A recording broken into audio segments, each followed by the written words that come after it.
warahmatullahi wabarakatuh. Allahumma tawwir Islam walil mu'minina wal mu'minat wal muslimina wal muslimat ya arhamar rahimin.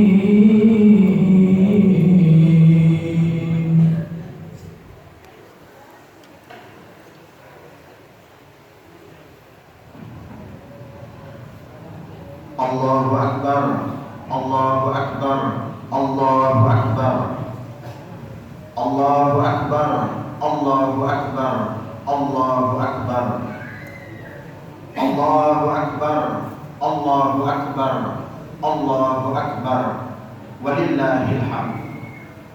Allahu Akbar kabira, walhamdulillahi katsira, wa subhanallahi bukratan wa asila. La ilaha illallah, Allahu Akbar, Allahu Akbar, walillahil hamd. Innal hamdalillah nahmaduhu wa nasta'inuhu wa nastaghfiruh wa na'udzu billahi min shururi anfusina wa min sayyiati a'malina.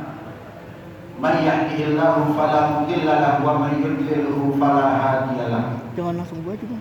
Asyhadu an la ilaha illallah wahdahu la syarika lah wa asyhadu anna sayyidana wa nabiyyana Muhammadan abduhu wa rasuluh khairil khalqihi la nabiyya ba'da.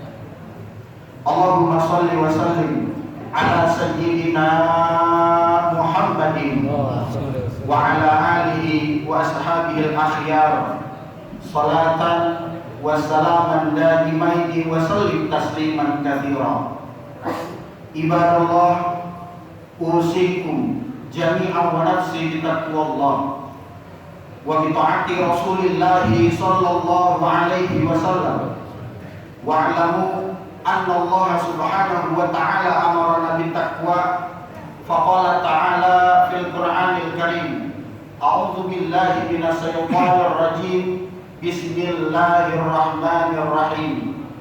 Ya ayyuhalladzina amanu taqullaha haqqa tuqatih wa la tamutunna illa wa antum muslimun. Wa qala nabiyyukum sayyiduna Muhammadun sallallahu alaihi wasallam atau kama qala Nabi sallallahu alaihi wasallam, alaika bitaqwallah fa inna hajma kulli khair. Shadaqallah wa sadaqa Rasulullah sallallahu alaihi wasallam. Hadirin jamaah salat Idul Fitri Masjid Jami Nurul Iman yang insyaallah kita semuanya akan dimuliakan oleh Allah Subhanahu wa taala.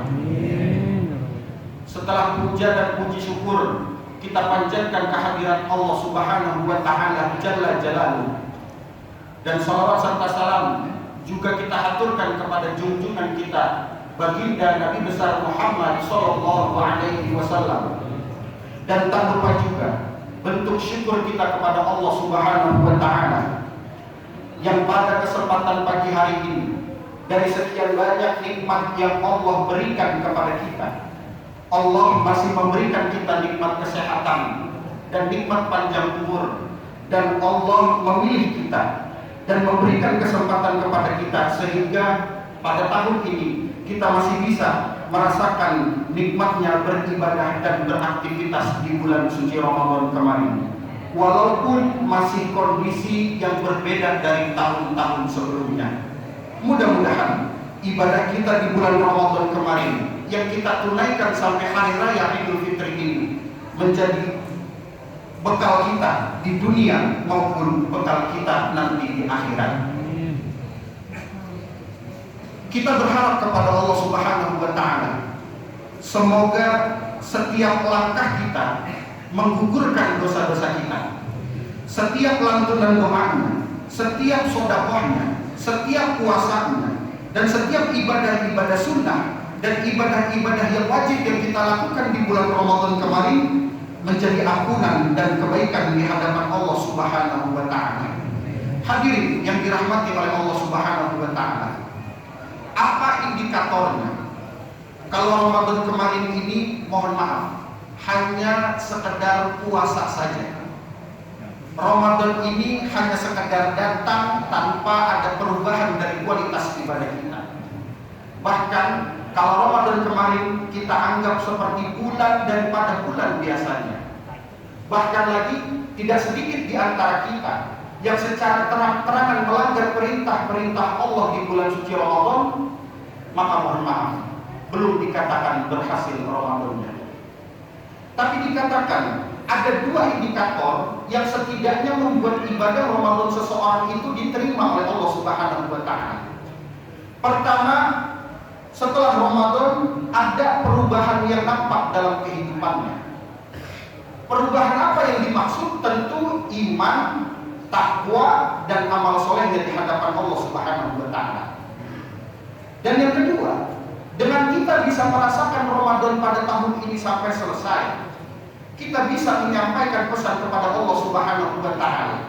Bisa jadi ini Ramadan kita yang terakhir di dalam kehidupan kita. Bisa jadi ini Ramadan kita yang terakhir yang Allah berikan kepada kita. Oleh karena itu, setiap khatib pasti berwasiat, sudah menjadi kewajiban dengan membaca surat Al-Imran ayat 102. Ya ayyuhalladzina amanu taqullaha haqqa tuqatih wa la tamutunna illa wa antum muslimun. Bertakwalah kita semua kepada Allah Subhanahu wa Ta'ala dengan sebenar-benarnya takwa, dan janganlah kita wafat kecuali dalam keadaan menjadi seorang muslim. Siapa yang punya keyakinan, siapa yang punya kepastian bahwa Ramadan tahun depan kita bisa berjumpa lagi? Maka mohon maaf, kalau setahun ke belakang entah berapa banyak dosa-dosa yang kita lakukan, setahun ke belakang entah berapa banyak maksiat yang kita kerjakan, maka kalau pagi hari ini dari sekian banyak orang-orang yang tidak bisa merasakan Ramadan pada tahun ini dan bisa ikut berlebaran pada tahun ini, kita berharap kepada Allah Subhanahu wa Ta'ala, sepulang dari masjid ini dan setelah Ramadan ini, dosa-dosa kita semua diampuni oleh Allah Subhanahu wa Ta'ala. Amin ya Allah ya Rabbal Alamin. Allahu Akbar, Allahu Akbar, Allahu Akbar, walillahil hamd. Hadirin jamaah salat Idul Fitri yang dimuliakan oleh Allah Subhanahu wa Ta'ala, pada kesempatan khutbah Idul Fitri ini kita akan coba membahas tentang bagaimana cara kita memahami tentang karakter, sifat, makna, dan fenomena-fenomena yang terjadi di dalam kehidupan kita. Banyak manusia yang menjalani kehidupan dunia ini dengan kondisi yang tidak bahagia. Banyak manusia yang menjalani kehidupan dunia, stres dia menjalaninya, frustasi dia dibuatnya, bahkan seringkali gelisah menjadi sebuah hal yang pasti datang dalam kehidupan kita. Dari sekian banyak faktor yang menyebabkan manusia gelisah menjalani kehidupan, karena barangkali jawabannya mereka belum paham tentang sifat, makna, dan karakter dari kehidupan dunia. Al-Imam Ghazali rahimahullah, beliau pernah menjelaskan tentang beberapa hal, sifat, makna, dan karakter dari kehidupan dunia ini yang harus dipahami oleh setiap kita hamba dan umat manusia yang hidup di alam dunia ini. Jika karakter ini paham, jika karakter ini hafal, maka insya Allah kita akan mudah menjalani kehidupan dunia ini. Ustaz, apa di antara karakter itu? Pertama, dunia ini karakternya sariullah. Dunia ini waktunya singkat, cepat, padat. Allahu Akbar. Rasanya baru kemarin kita masuk bulan suci Ramadan, tak terasa pada pagi hari ini, pada detik hari ini kita akan meninggalkan bulan suci Ramadan. Rasanya baru kemarin Ustaz saya menikah dengan istri saya. Tak terasa, Allahu Akbar, kalau kita lihat buku nikah kita, akad nikah kita, mungkin sudah puluhan tahun kita menikah dengan istri kita. Rasanya baru kemarin Ustaz saya bekerja di sebuah perusahaan, tak terasa, Allahu Akbar, ternyata sudah 10 tahun kita bekerja di sana. Dunia ini cepat, singkat, padat. Lalu apa yang menjadi finish utamanya? Tidak lain tidak bukan adalah kematian. Kullu nafsin dha'iqatul maut. Setiap manusia pasti akan berjumpa dengan yang namanya kematian. Kita ini mohon maaf, semua sedang berlomba dengan kabar dan jadwal kematian kita masing-masing. Apapun profesinya, bagaimanapun jabatannya, seberapa banyak pun hartanya, setinggi apapun pangkatnya, tetap finishnya sama, wafat. Cuma yang namanya wafat, waktunya misteri, tempatnya misteri, dan sebabnya pun misteri. Jadi semua di antara kita ini sedang berlomba dengan waktu yang Allah pacu dalam kehidupan kita. Kalau manusia paham, waktu di dunia ini singkat. Kalau manusia paham, waktu di dunia ini cepat, maka mohon maaf, dia tidak akan pernah menyia-nyiakan sedetik pun waktu yang Allah berikan, kecuali hanya untuk bisa mendekat kepada Allah Subhanahu wa Ta'ala. Maka lihat di dalam Al-Quran, berkali-kali Allah bersumpah dengan kalimat waktu. Bahkan ada surat yang dinamakan dengan kalimat waktu. Di waktu fajar Allah bersumpah dengan kalimat wal fajar, demi waktu fajar. Naik waktu subuh Allah bersumpah dengan kalimat wasubhi idza tanafas, demi waktu subuh. Naik waktu duha Allah bersumpah dengan kalimat waktu duha. Naik waktu siang Allah bersumpah dengan kalimat wan nahar. Naik waktu asar Allah bersumpah dengan kalimat wal asri. Naik waktu malam Allah bersumpah dengan kalimat wal lail. Bahkan di sepertiga malam pun Allah bersumpah dengan kalimat wa minal lail. Apa maknanya? Allah ingin mengingatkan kepada kita setiap umat manusia yang diberikan kesempatan hidup di dunia. Hei manusia, kata Allah, hidup kamu singkat, cepat, padat. Maka jangan pernah kita sia-siakan, kecuali hanya untuk bisa mendekat kepada Allah Subhanahu wa Ta'ala. Kita ke depan harus mempunyai target. Setelah Idul Fitri ini kita harus mempunyai target. Yang bekerja, yang usaha, yang bisnis, yang dagang harus punya target. Apa targetnya? Bukan dunia, tapi akhirat. Kalau target kita dunia, apa bedanya kita dengan orang yang tidak beriman? Mohon maaf, kalau yang kita nanti-nanti, gaji kita setiap tanggal 25. Kalau yang kita tunggu-tunggu, gaji kita setiap tanggal 1. Apa bedanya kita dengan orang yang tidak beriman? Bukankah mereka juga sama menantikan gaji itu? Bukankah mereka juga sama merindukan gaji itu? Tetapi yang membedakan di antara kita dengan orang yang tidak beriman adalah setiap helaan nafasnya, setiap langkahnya, setiap waktu yang kita gunakan semata-mata hanya untuk bisa mendekat kepada Allah Subhanahu wa Ta'ala. Allahu Akbar, Allahu Akbar, walillahil hamd. Hadirin, maka lihat yang kedua.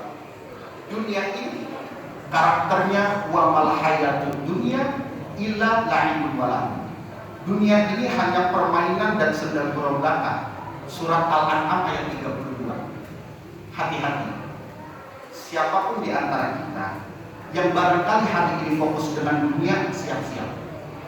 Kita akan dipermainkan oleh dunia. Hati-hati. Siapapun di antara kita yang barangkali hari ini fokus dengan dunia, siap-siap. Kita akan dipercandakan oleh dunia. Kenapa? Karena sifat dunia ini memang permainan. Sifat dunia ini memang senda gurau. Capek kita selalu dibuatnya. Bahkan Nabi SAW pernah bersabda di dalam hadisnya, barang siapa yang ketika tidurnya di malam hari, yang dia pikirkan masih dunia, dunia, dan dunia, kemudian dia bangun di pagi hari, yang dia pikirkan masih dunia, dunia, dunia, dan dunia, maka dia akan lelah dibuatnya, maka dia akan capek dibuatnya. Ustaz, ini menjadi pertanyaan kepada kita. Apakah kita tidak boleh mencari dunia? Apakah kita tidak boleh mencari kekayaan dan kenikmatan dunia? Boleh. Kata siapa tidak boleh?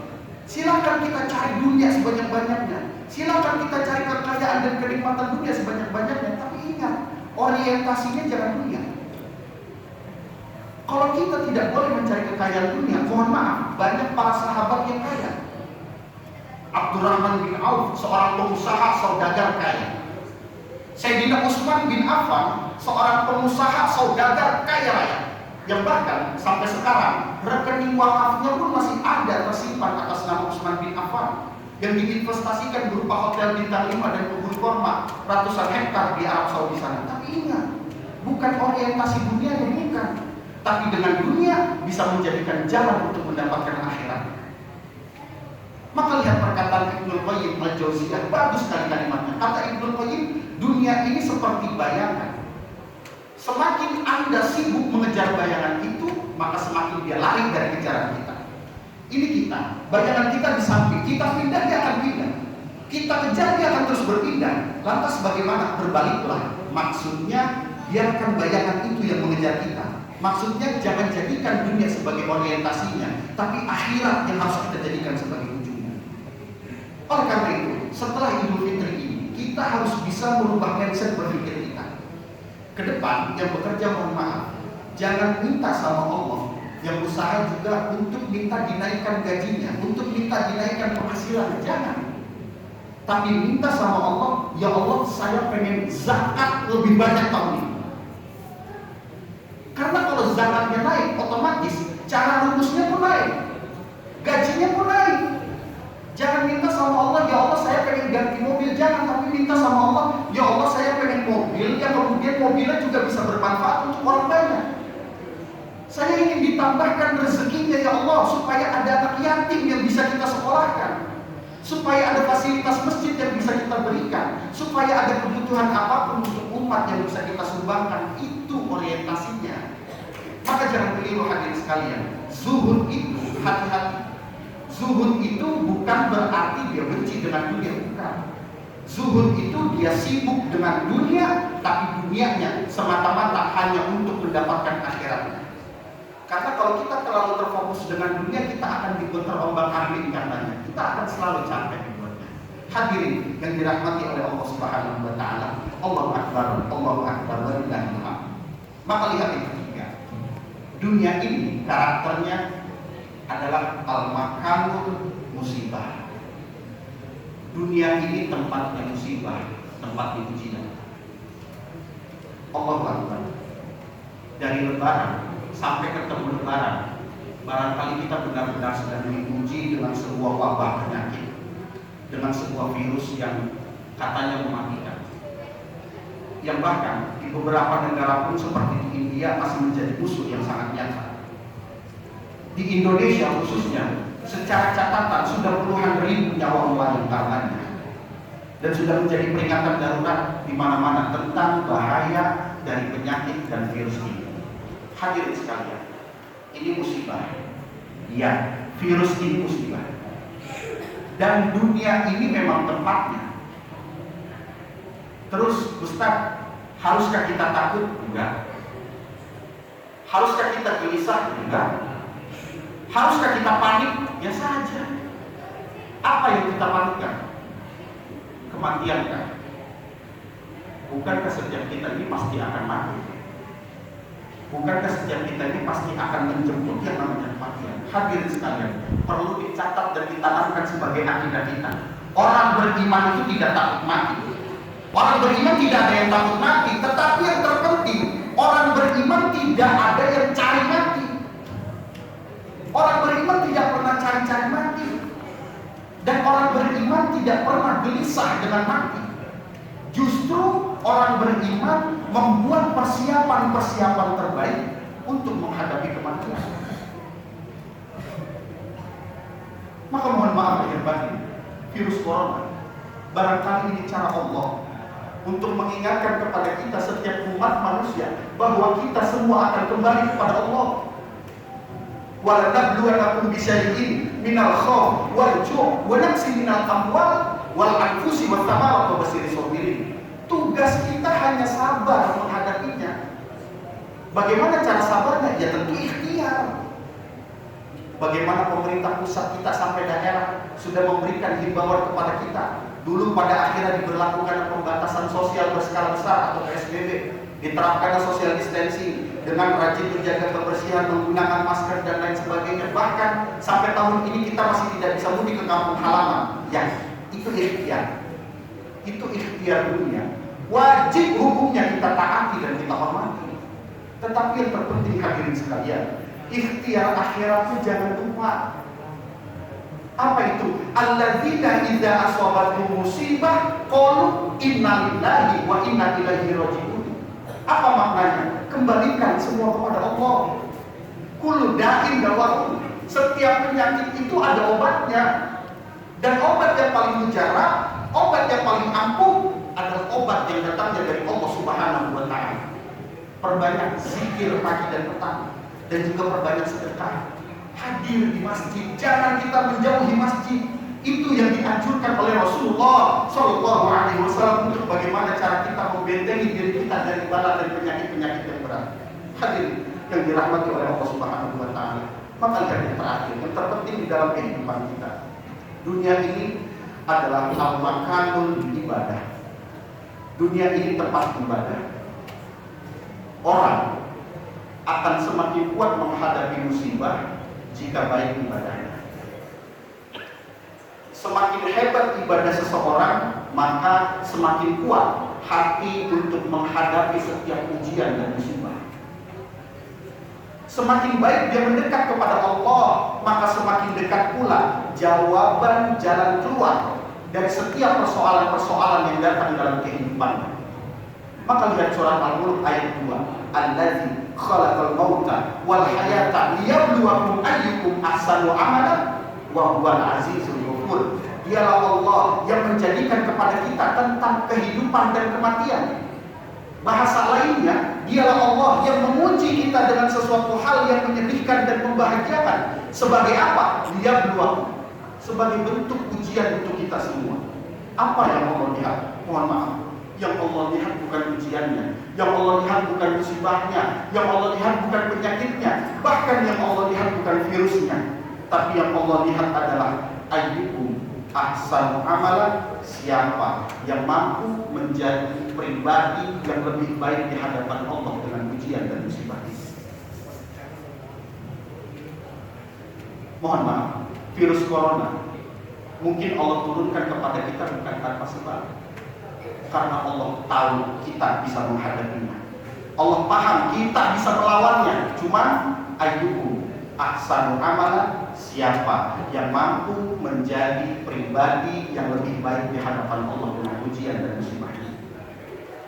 Mohon maaf, kalau dengan virus corona tak membuat kita semakin ingat dan mendekat kepada Allah, maka butuh virus macam apa lagi yang akan Allah turunkan kepada kita agar kita bisa semakin ingat dan mendekat kepada Allah. Kalau dengan musibah, dengan banjir, tsunami, tanah longsor, gempa, dan lain sebagainya yang sangat sering menimpa bangsa dan negara kita, kalau dengan cara itu tak membuat kita semakin ingat dan bertakarruf kepada Allah, maka butuh cara apa lagi yang akan Allah turunkan kepada kita agar kita bisa semakin ingat dan mendekat kepada Allah Subhanahu wa Ta'ala. Hadir yang dirahmati oleh Allah Subhanahu wa Ta'ala, mudah-mudahan sesuatu hal ini yang sedang menimpa kita dan bangsa kita bisa kita jadikan sebuah pelajaran yang membuat diri kita semakin tenang, semakin yakin, dan semakin sabar dalam menghadapi situasi dan ujian musibah yang datang dari Allah Subhanahu wa Ta'ala. Hidup di dunia ini adalah yang pertama waktunya cepat. Dunia ini hanya permainan, dunia ini tempat musibah, dan yang terpenting dunia ini hanya tempat ibadah. Barakallahu wa lakum bil Qur'anil Karim wa nafa'ni wa iyyakum bima fihi minal ayati wa dzikril hakim wa taqabbal minni wa minkum tilawatahu innahu huwas samiul 'alim wa qul rabbighfir warham wa anta khairur rahimin.